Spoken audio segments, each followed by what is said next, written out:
JAC కొన్ని డిమాండ్లని రూపొందించింది. ఆ డిమాండ్ల పైనే ఉద్యమం సాగుతుంది. కానీ ఈ అగ్ర కులాల్ని ఏనాడు కూడా వ్యక్తిగతంగా కానీ లేదు మరో రూపంలో కానీ విమర్శించింది కాదు. కానీ చరిత్ర చెప్పుకుంటున్న సందర్భంలో అసలు రిజర్వేషన్లు మూలంగా ప్రతిభ దెబ్బతింటుంది అని చెప్పేసి మాట్లాడినప్పుడు తప్పనిసరిగా జవాబు అవసరం. అసలు ప్రతిభ అంటే ఏంటి? ప్రాచీన భారత చరిత్ర చదివితే మనం తెలుసుకుంటే చేపలు పట్టే గుండ్లలో ప్రతిభ కనబరచట్లేదా? గడ్డాలు గీసే మంగళి వృత్తి చేసే వాళ్ళు ఇవాళ డాక్టర్లు ఉన్నారు, సర్జరీలు చేస్తున్నారు. కానీ ఆ రోజు గడ్డ అయితే ఎవరు చేసేవాళ్ళు?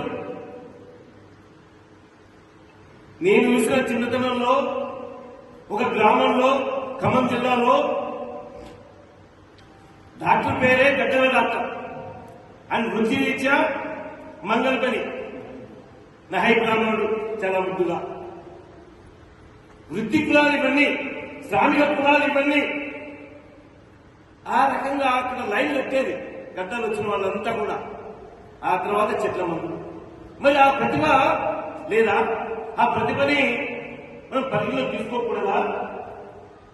ఏ పద్మశాలీలు ప్రపంచంలోనే అగ్గిపెట్టులో పెట్టగలిగిన చీరని వేసి, అంటే మీరు ఏమైనా అనొచ్చు అగ్గిపెట్టి పెద్ద సైజు ఏమని, కాదు. అటువంటి ప్రతిభ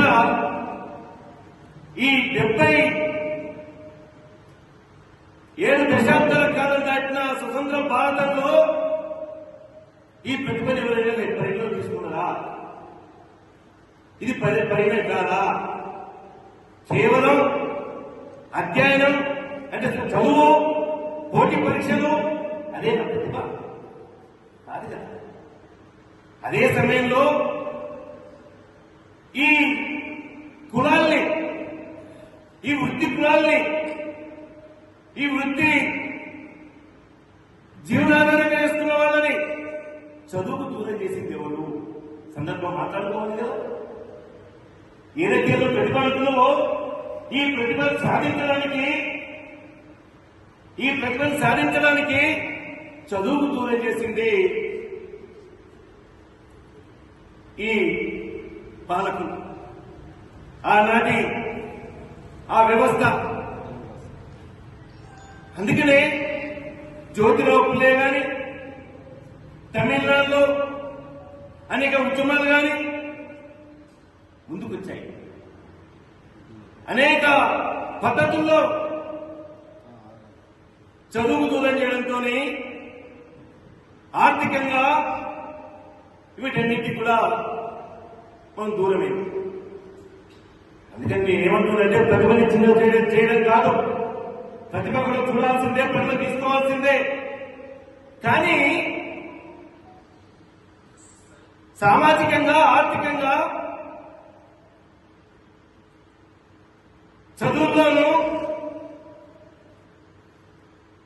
అగ్రకులాలు చాదస్త భావాలతోని, పురాణాలతోని, ఇంకేమైనా ఏ పేరు పెట్టినా దళిత, బీసీ వర్గాల్ని అన్నిటికీ దూరం చేసింది. అందుకనే ఈరోజు రిజర్వేషన్ అనే అంశం ముందుకొచ్చింది తప్ప మరొకటి కాదనే విషయాన్ని మనం గమనించాలి. అందుకనే మిత్రులారా,